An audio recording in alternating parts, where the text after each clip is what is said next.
Friends, welcome to another episode of Working with Gen Z. We've often said that the Gen Z generation is the generation which has grown up in technology.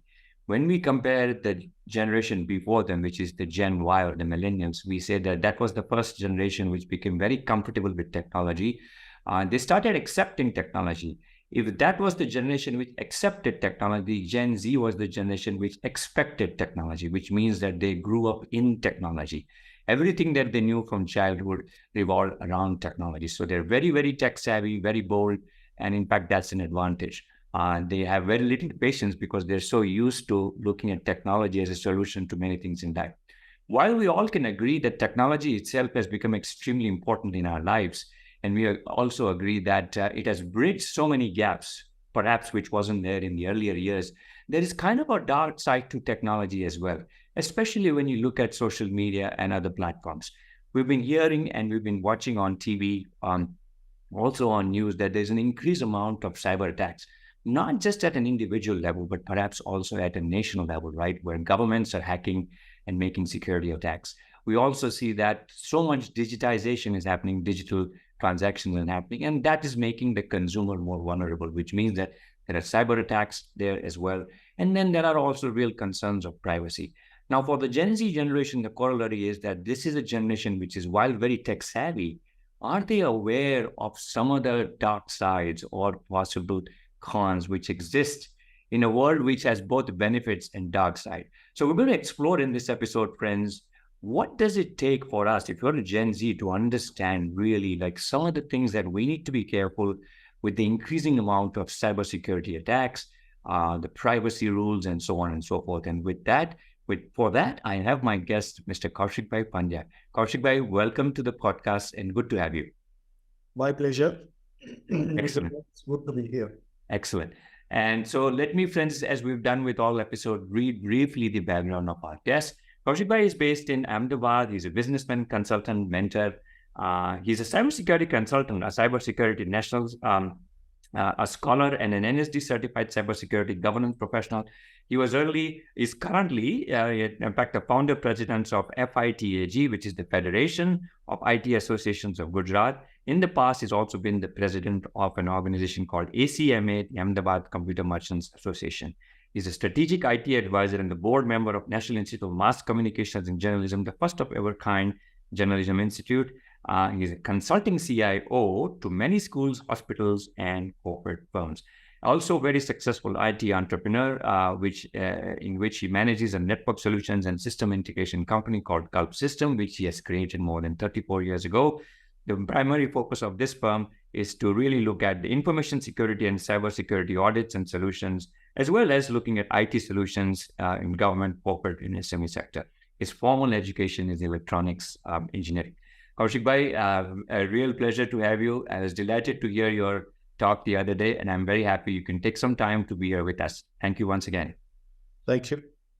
Kaushik we always, before we go into, I have a lot of questions because this is a curiosity. I have two boys who are of the age of the Gen Z generation, and I often see while they're very, very tech savvy, perhaps there's always a dark side, as we said in the beginning of the show. So let me ask, before I go to the question, anything else would you like to share about your background or anything, just on your story, or why the focus on cybersecurity for yourself?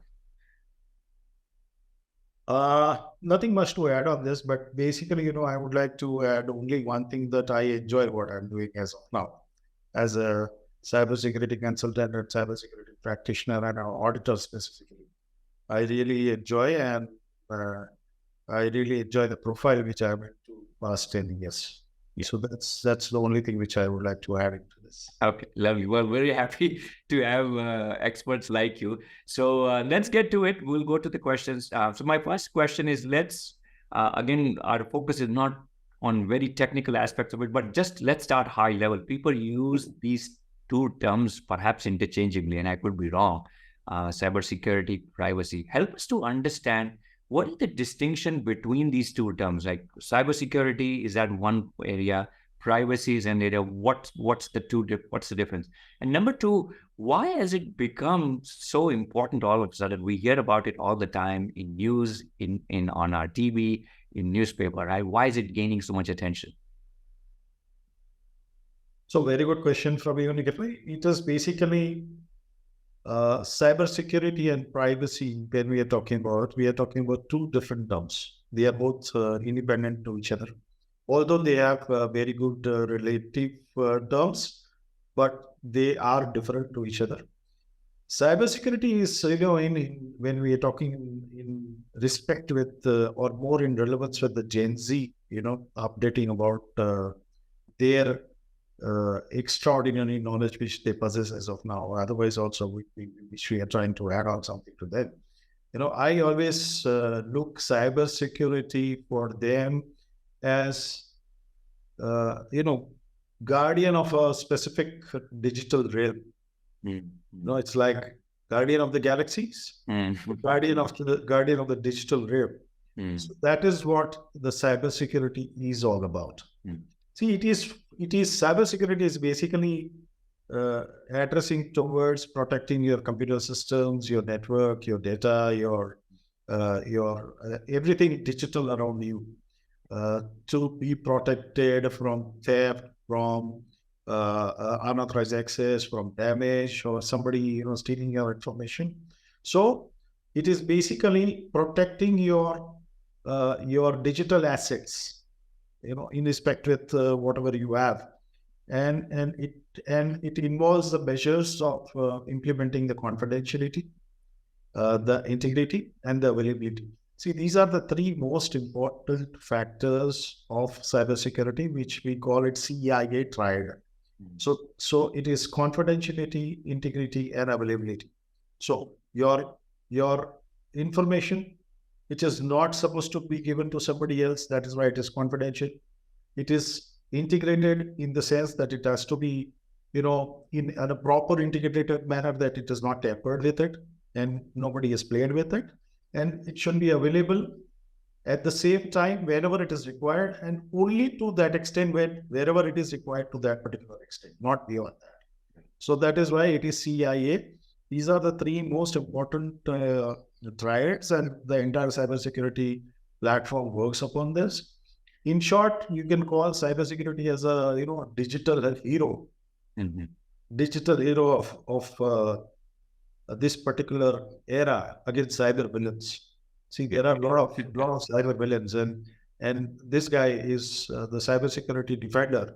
Is basically, you see, it is called security because it is defending people in the cyber world. So that is why it is known as cyber security. Another term, which is privacy, is basically is talking about your personal boundaries. See, in digital age, everything is available digitally. So many things available digitally, but you must have a boundary. It's like a football ground. Like you have a boundary. If you're going beyond that, you are creating a foul. So it is basically a digital boundary which keeps your personal information, your personal data, your everything belonging to you personally, and you have to define whether you would like to expose this thing beyond certain extent or not, and how much do you want to extend. So that is what is all digital privacy is all about, and data protection is all about. Everywhere now, when you are talking or when you are registering to any of the portal or any of the services which you are trying to avail, they will seek some information, and they will ask you to compulsorily fill in certain information. Those information, along with that, on social media platforms, it is also asking for so many unwanted information also. Right. So it is very much required to you to understand and have a boundary, defined by yourself, that what to share, what to not share. That is what this privacy is all about. Right. Now, why all of a sudden these two domains or these two buckets? Thank you. I mean, I think that that explanation was very good, just for the layman to know that, okay, one is protection, the other is kind of drawing and playing within the boundary. Two very good ways to explain that. Why has it become so much gaining mainstream attention? And then maybe, when you talk about the Generation Z, which is, the focus here is our Generation Z, which means that people who are between 18 and 26, right? That's how the experts define that generation. Why? I mean, this kind of matters to that generation more now. See, the growing importance of cybersecurity and privacy is basically in past, I would rather term it that in past 5 years, it has been more extensive. People have been paying a lot of attention to it, and it has been drawing also a lot of attention to it because of several multiple factors. So, what rather I would answer your question in relevance with I would rather you have asked two simultaneous things that why is it important. So I'll identify a factor because there are multiple factors why it is so important. And I will also identify and also highlight a factor which is in relevance with the implications to the Gen Z. Because when you have identified specifically, and we are talking about Gen Z here in on this podcast very specifically, we will also do that implication mapping with that particular thing. Right. See, the very first thing is the digital transformation. Yeah. So digital transformation in this world is doing at a rapid speed. After specifically in India, when you're talking about in Indian context, if you're talking about in India, the digital transformation has taken place after 2021, specifically after 2022, I would rather term it as, and it has rapidly grown. People have, government has, initiated a lot of processes in the banking processes, your financial processes, your daily transaction processes, everything. And because of the COVID, a lot of things have, there's a paradigm shift, basically, that people have started doing the things which they were not doing online. Now they're doing all those things online. I have seen a few of my companies wherein, they've closed down their offices and they've moved completely online. And till that particular day, they are still working online because they find that this is a suitable kind of an arrangement when everybody is the Gen Z is also preferring this particular thing that they also want to be into their environment, their domain, and still they want to work and they want to perform. So that is what this specific situation delivers. So they like it. The implication is basically that it shares a considerable amount of personal information. So you have to be very careful. And while working under this digital transformation, if you are not very alert and if you are not building up the boundaries which you are supposed to do, you would probably face problems in near future or coming futures. So you have to be very alert on that. So that's the first implication. The first reason why it is so much expanded or loudly talked about. The second thing is that expansion of the data is too much. Everything is depending on data. Everything is depending on data. Everywhere, wherever you go, people talk about data. And that's the main reason why even the government also have to initiate a data privacy law.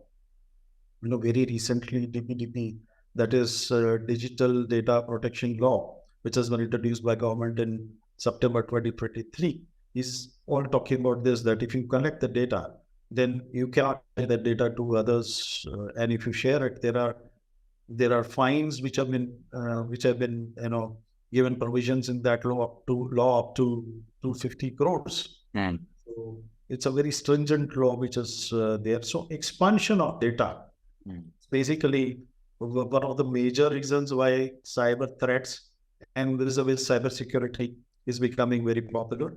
And the implications to Gen Z is, again, they are so much active on social media all the time. Right. They are active on social media.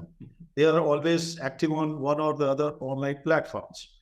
Now, their digital footprint is so extensive that raising concerns about their privacy and security is a very important thing, and which they need to learn. So this is a very important implication to them.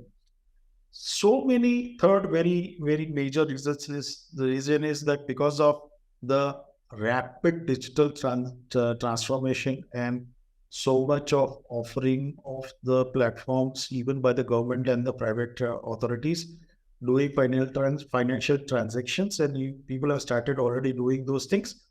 Like even a small some remote village in India is also doing a digital transaction with the help of digital enablement of getting 5,000, 10,000 rupees by the help of the processing through their other card, accessing their bank account wherever they are. So these kind of digital transformations have increased into cyber threats and cyber attacks. So because it has grown multifold, there is a major concern about it, and that is why it is talked more. The cybersecurity is talked more about it. So you were saying something.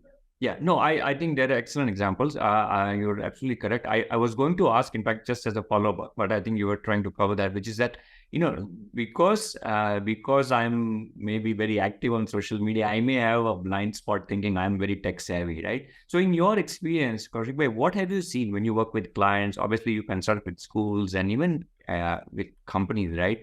I mean, it's one thing for me to claim I am a very tech savvy person, right? Do you know of, I mean, what is your assessment of like how much of a gap that perhaps exists in their minds of how vulnerable they are becoming?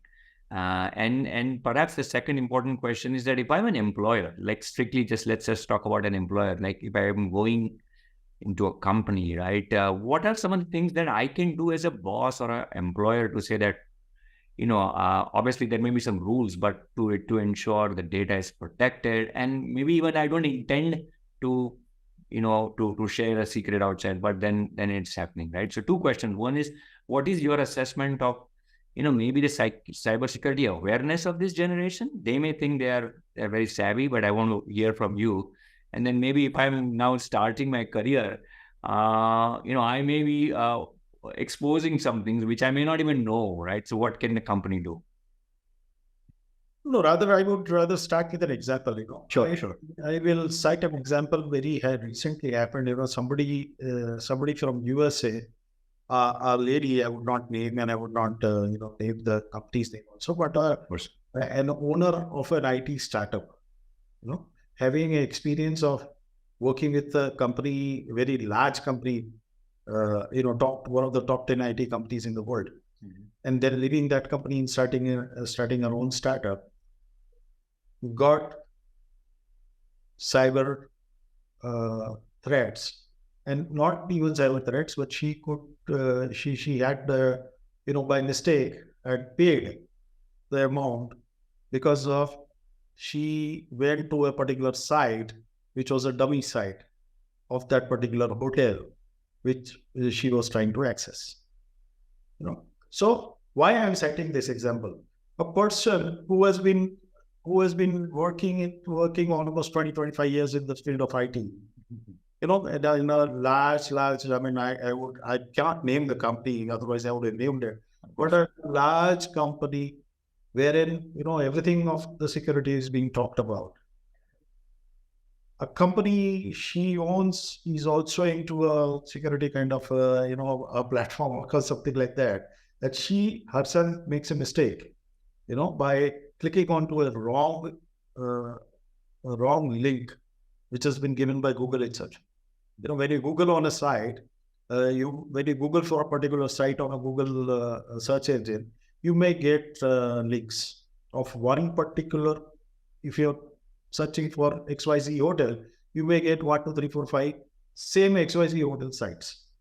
So you have to identify that which of this site is an authenticated site and which are the other sites which are dummy sites or which are phished sites.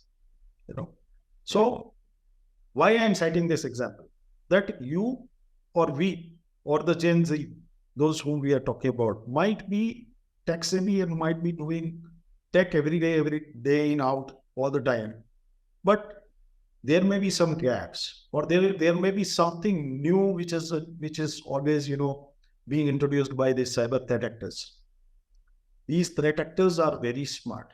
I always cite an example that when there is a missile which is known as Scud missile, identified or invented, in against that, there is a missile which is known as Patriot has been, designed and fired.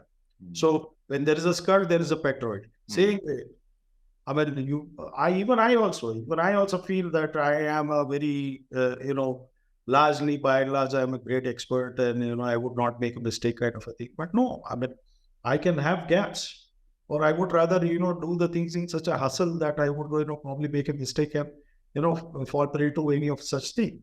So that is where I am answering your first part of it, that there could be gaps. If there are no gaps, fine. I fully appreciate that. But I mean, one has to be fully prepared and always be, open-minded to learn latest things and keep updated about, what do you get, what are the new accesses, new things available, new things prevailing into the market. What are the new tactics these cyber threat actors are adopting, and why these things should be, addressed. So the most important thing is keep learning. That's very important thing. And for Gen Z, of course, they learn things so fast. So for them, learning these kind of technology things is not very difficult. They can learn much faster. They can adapt it much faster. They can bridge the gaps as soon as possible. So that was the first thing which I am answering. What was the second thing? Yeah, the second question was, of course, but I think you may have partially answered, which is to say that keep learning. My second question was, how do I, if I'm a parent or if I'm even a young boss, right? I've just hired a very tech savvy person who is dazzling me with his, new platform skills and so on. But that still doesn't, ensure that he's fully aware of the cybersecurity vulnerabilities, right? That's what I was saying. So how can a company, or how can a parent, or how can we help them? Correct. So for companies, what we do is that, now I recollect the original question of yours, is that companies, those who have migrated online and those who are working online, how do they ensure that their things are remain safe? So the companies have two ways to do this, and it is a continuous process for them. First of all, they hire auditors.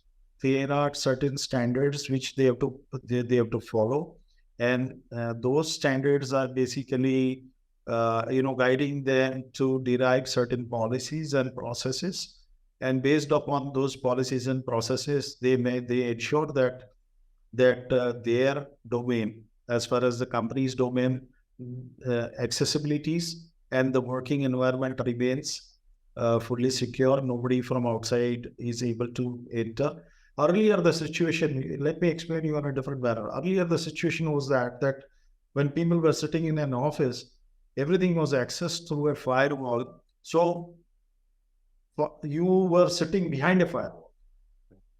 Today, the situation is different. You are sitting outside a firewall, and still you want everything to be secure. So things are different. People are working from cloud. Past 4 or 5 years, many companies have migrated themselves fully to the cloud. There are companies, those who have 100% of their programs on the cloud. So how do they operate? They have to make. So there are ways and means. There are multiple security layers which are to be deployed. There are multiple policies and multiple processes which are to be adopted. So this is one which we do as far as the companies are concerned. The other portion is basically, when you're talking about the parents and the kids.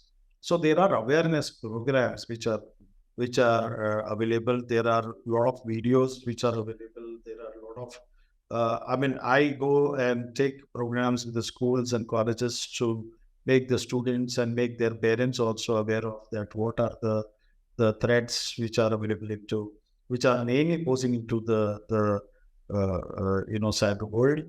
Specifically, when you're talking about cyberbullying or sextortion and those kind of things, when you're talking about, it's very, very dangerous, and everybody are vulnerable to them. So it's not only cyberbullying; it is social engineering attacks also, which are very, very vulnerable. And so sextortion, of course, is creating a hell lot of issue nowadays in the cyber world. So these are to remain protected on all these things. We need the awareness. So there are videos, there are talks, there are what to do's and not do's and don'ts kind of a listing, you know, which will be given to the kids. Specifically, I have noticed that kids, those who are ranging between the age of 7-8 years to the 16 years, are more vulnerable to this, and they need to be protected more. Their parents needs to learn so many other things, because then there will be a huge difference and there will be huge gap between the knowledge of the parents and the knowledge of the kids. Sometimes it may happen that when a parent start talking about something, the kid would say that, forget it, I know everything. What you know. Yes. But still, I mean, do's and don'ts, which are very important aspects, those needs to be updated, and in a regular manner, they need to be, you know, adopted as a practice, within a family. Yeah, and you're absolutely correct. I recall not too long back, just in my own son's school, this must be 3 years ago, somebody hacked and took a teacher's picture from some online place, and again, making it in a very compromised situation, which was circulated, threatening, to again, is a way to bargain for exams and so on and so forth. And it became quite public, and it was quite scary. In fact, I was also reading, there's a young boy in Bangladesh. His name is Sadat Rahman. I think he's created a cyberbullying app, which again is there to protect young girls who can often become victims. One question, Kaushik, before we move on that, any one or two good websites or resources that you would recommend for people to just get the basic awareness? I mean, or should they just search on YouTube, or do you know of one or two sites which are quite good as a basic set of information for some of the do's and don'ts?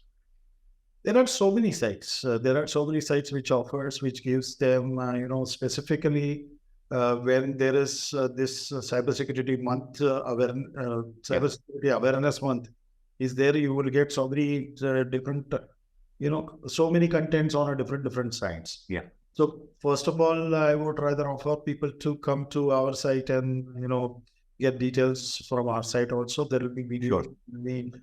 We are in the process of uploading those things. So probably within a week's time, we would be, or by the end of, before the end of this month, there will be a lot of content available on our website.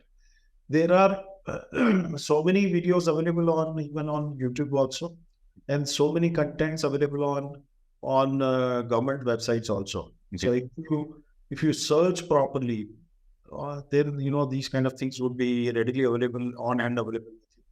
So those things shall be downloaded by the people, those who are addressing large number of people, addressing a group, probably the students, probably the younger students and teachers. There are some courses available which are known as cybersecurity intervention officers. Mm-hmm. So basically they are the teachers or the lawyers or police, people, or even, people like you, people like me can become CCIO. Yeah. That is cybersecurity intervention officer. And they are the first time intervening people, those who would use this thing, and they can be the first intervening people to help, people those who have become victim to the cyber crimes. So, because in our country, I've seen that people are afraid of reaching to the police, and I would rather say that 80% or 85% of the crimes which are being done are in India are not being reported to the police. So why? Because of there's a gap between there's a fear in the mind. Yeah. So to compromise on that fear, or to work upon that particular fear, this particular kind of a community is under the process of being formation. And once they are done, probably every school, every such public place would have CCIOs, that they would help tips to get into, Right. health. So why I mentioned this, that this Gen Z can always get into a process of becoming a CCI or help, people, those who are, probably they are much better, much learned, they are quite equipped. So why not to use their resources and, Yeah. help the people, those who are less equipped, less prepared, and help them to come out of their victimized situation.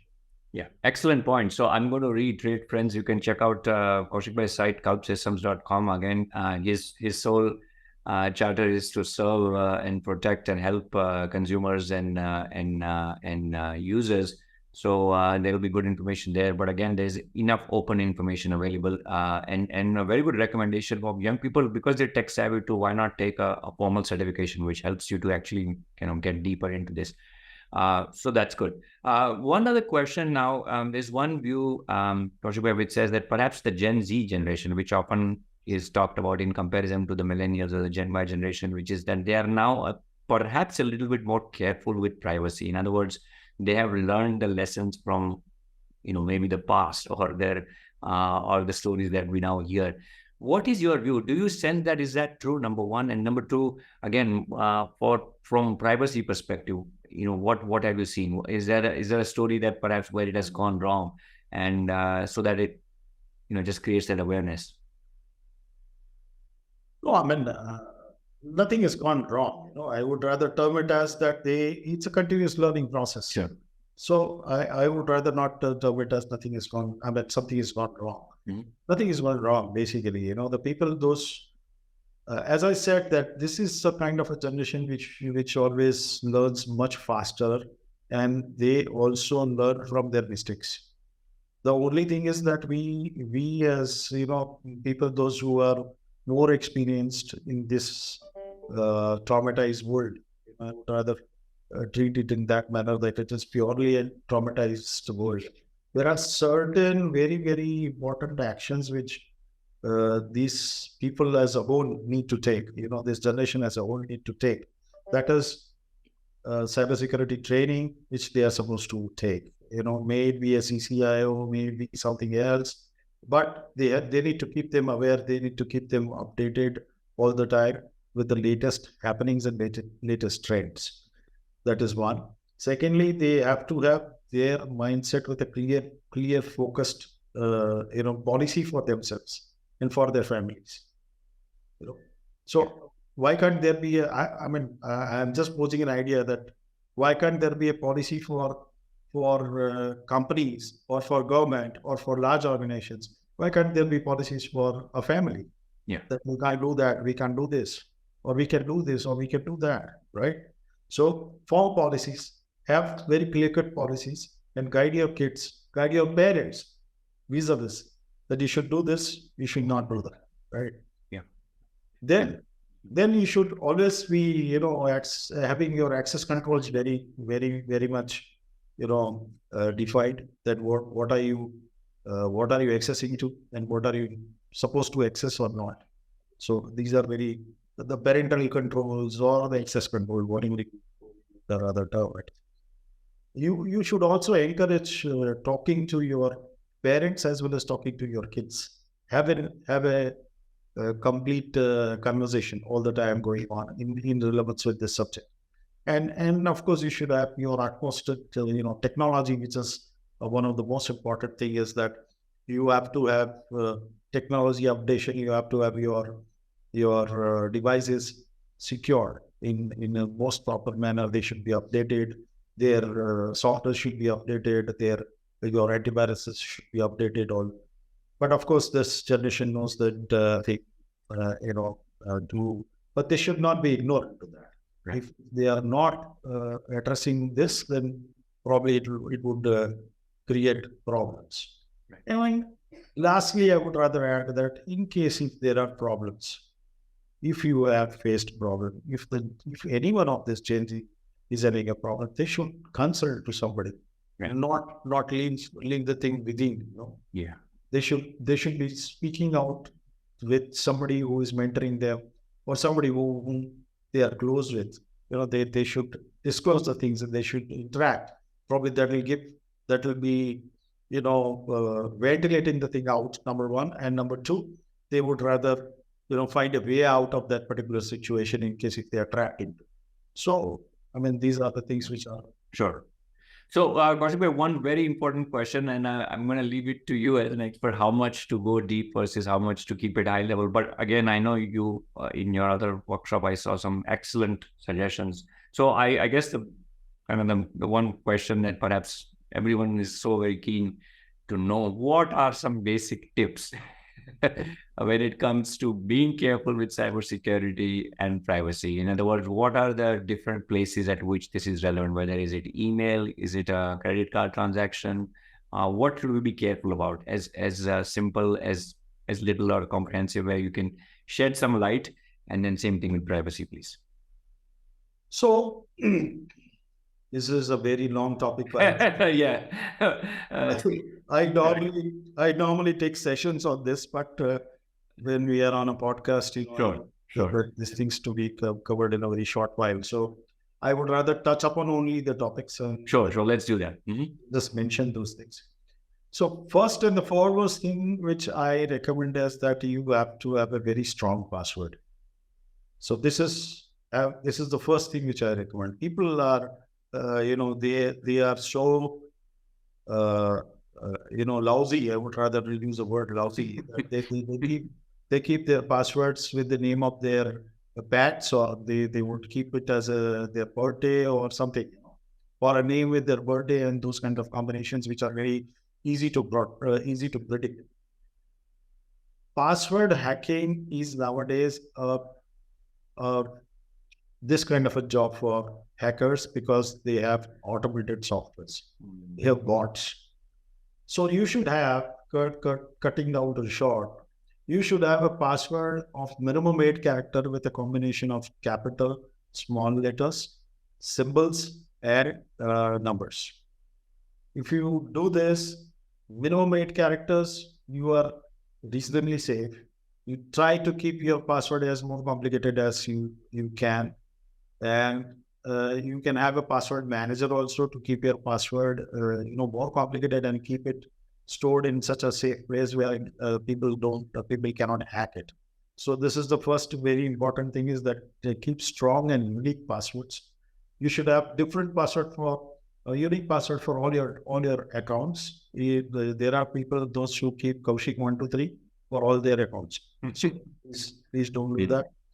Second most important thing is that enable two-factor or MFA. We call it MFA, that is multi-factor authentication, or a two-factor authentication, which is mostly available nowadays in every emails, public emails which are being offered to you, like Microsoft or Google or any other thing which is available to most of the people, and most of the people are using it.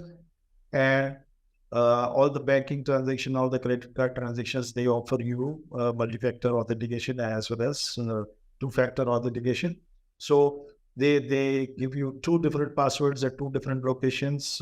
One may be the password, one may be the OTP. And if you use this multi-factor authentication and multi-factor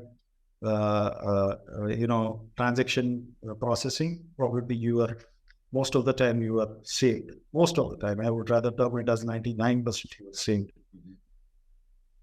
Third thing, as I have already mentioned once earlier, that you should keep all your softwares updated, because most of the vulnerabilities which enters into any of your devices are basically entering through your operating systems or your browsers or any other softwares. And these softwares, no softwares are, when they are designed, they are perfect.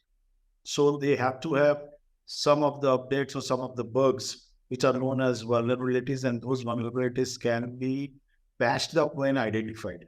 So once it is identified, the owner of that particular application or of that particular software would release a patch, which is basically, updating your software to a level wherein it will, nullify that vulnerability.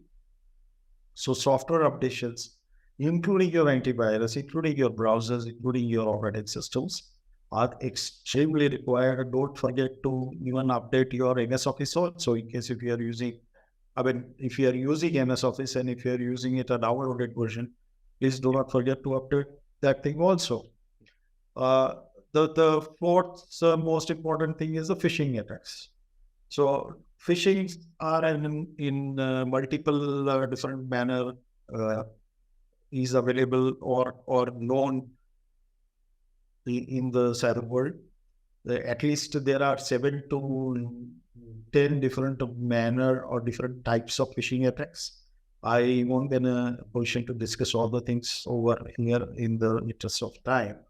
But phishing is basically, in general, in nutshell, if I explain that phishing is basically a kind of a link which is provided to you over an email, and if you click on that particular link, you are guided to some other site or a kind of a site which you are not intended to, but it will maybe a lookalike kind of a site, or it may be a dummy site, or it may be a plain site which will allow a malware to be installed in your computer, which in turn will create a problem for you in a later stage. So phishing is very important. Do not entertain the links which you are not expecting. Do not entertain or do not click on the links which you are not known to you. Even if they are offering you, some probably some attractive offers, please do not touch them, because those offers can be very vulnerable, and that can lead you to a disaster. So don't do that. You can secure your passwords by secure your devices by having pins, by having passwords, by having biometric also nowadays, that is very popular. Or even iris also is very popular in some of the devices. So this you can do that. The most important thing is keep your data updated and backed up. See, people are very much careless about taking their backups. And only, I would rather give you a statistic that only 11% of the people all over the world are taking daily backups. And only 25% of the, and rather, in comparison to that, only 25% of people take a yearly backup. So so it's completely 180 degree, but but it's very important to keep your data backed up, because if you don't, if you fall prey to any of these kind of thing, and if you are losing your data, if you have ransomware in your computer, or if you are phished, if malware is entered into your computer and your computer is gone, your data is gone. At least if you have a backup, you are saved. You don't keep your backup in the same computer on the same drive, because if that hampers, if any of those malware or any of your ransomware hampers that particular drive, you will lose your backup also. So keep your data backed up on a different drive, on an external drive, or probably on the cloud. Keep at least 2 copies, and try to take alternative day backups, so at least you are safe on that. And the last thing is, uh, you have to keep on educating yourself, as well as you also have to develop certain social media habits which are good for you, not good for you, how much to disclose, how much to not to disclose, what all information to be given on the social media sites or not to be given on the social media sites, which will also include most of the privacy uh, um, you know uh, the privacy boundaries which are to be defined by you. So very important things. Yeah. Too many things. Let's stop. Yeah, we could probably do one full episode on this, but Yeah. no, I think this was an excellent summary, Kaushik, where just to give everybody the big things to look out for, right? Right from passwords, you mentioned the multi-factor authentication, the ability to make sure you're updating everything, including having your own antivirus softwares, the ability to regularly taking a backup, which seems very simple, but yet people won't do it. Also, just being careful about the condition when you click that box that says yes, I accept. You don't know what you're accepting, and being careful. So these are very good. But I think I will encourage our viewers and listeners to perhaps reach out to you or your site or other places to get more detail. But this, hopefully they get a quick bird's eye view of or some basic news. So this has been very good conversation, Kaushik bhai. Thank you. Any last kind of pieces of advice as we wrap up to say that, okay, what are some of the any one or two pieces of advice in terms of just for the Gen Z to be careful about, and maybe now that we've learned from an expert like you, or we've heard you, right? How do I sustain this kind of attitude or a mindset, right? Almost, because it seems maybe it's not a one and done, right? In other words, if there is a good antivirus software, I'm sure there is even a more sophisticated bug or a attacker out in the future. So how do I always keep up or keep ahead a step of the game? So those are two final questions. See, it is very important to the point which you raised, that how do you keep updated all the time. So it's very important to remain educated all the time. So keep on learning new things on a continuous basis. This is a continuous process. This is a kind of a vicious circle, I would rather say, that you learn something new, and then you are facing something new. So all the time you are learning, and all the time you're facing something new. So that's why I call it as a vicious circle. So, but the only way to remain updated and to have yourself able to counter these kind of cyber threats is to keep you updated, that these are the kind of threats which are prevailing. Number one. Number two, keep your security softwares, your operating systems, everything updated. As I'm giving a lot of different you know insights that what could be 1 2 3 4 5 7 8 kind of things which you always do. Prepare. I mean, you can. I would rather suggest one thing, that you can have your own checklist, audit checklist. This generation is good at preparing a checklist, so they can prepare a kind of their own checklist, that these are the things which are to be checked on a periodical manner, regularly, with all their devices and all their uh, you know uh, information technology or cyber technology wherever they are working with.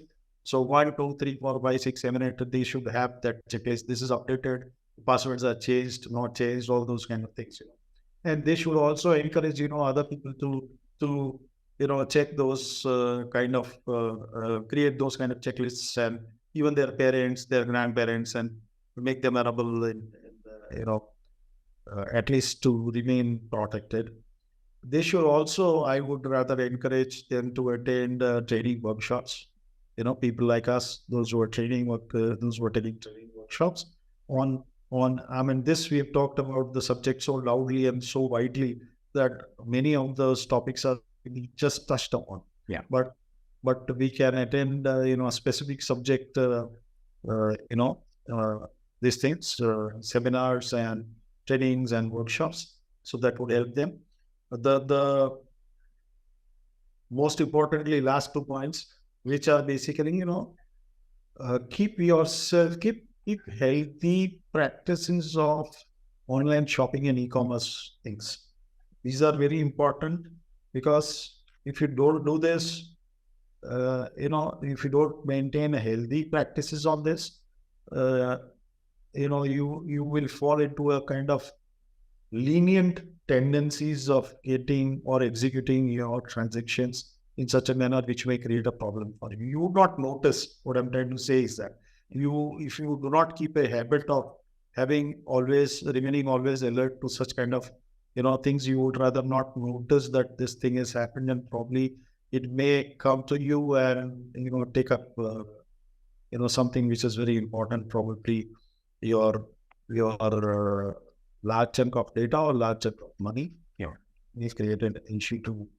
Last thing is that you can always remain updated about the legal happenings or legal updates which are available within our country. So if this can be done, I mean, something very important to have you an update. And I mean, you can always have a role model, Right. somebody who can have great knowledge and great tactics to deal with this latest trends of the cybersecurity and latest trends of information security awareness. So they can have a real, I mean, this generation Z can have definitely a role model set. Start following them. Yeah. Probably that's the best way of doing the things, looking at the future rather. Correct.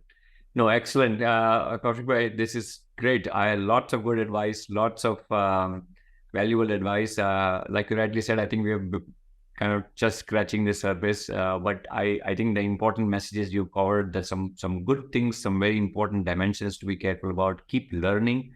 I really like that because, again, for the Gen Z population, I would kind of underscore that you may be tech savvy, but again, let's be humble enough to know that there are attackers who are exposing or attacking just the gaps that we often keep, and we have blind spots. So get into habit of learning, get into habit of kind of updating yourself. And we've of course covered all the different dimensions. Why cybersecurity is important, why privacy is important, what are the kinds of things, some stories, in fact. So very helpful, Kaushik bhai. Excellent. Maybe at some date in the future we can do a separate episode on just the details of it. But I think this was very good in terms of helping our Gen Z population, those who are entering workforce, who are in the schooling system, or in the college system, to just be little aware of the world that is out there. But the good news is the help is available. So thank you once again, Kaushik bhai. I look forward to remaining in touch, meeting you again in person in Ahmedabad, and take care. Definitely. Thank you so much, Nikhil bhai. I really appreciate your efforts of addressing Gen Z for different topics. It's probably the most difficult task which you have taken up, and I suggest you take it forward towards this all the time. Thank you so much. And whenever you need any such help from my side in the relevance with cybersecurity and information security, I am always available. Yes, I know whom to contact. Thank you once again, Kaushik. Take care. Thank you so much. Yeah.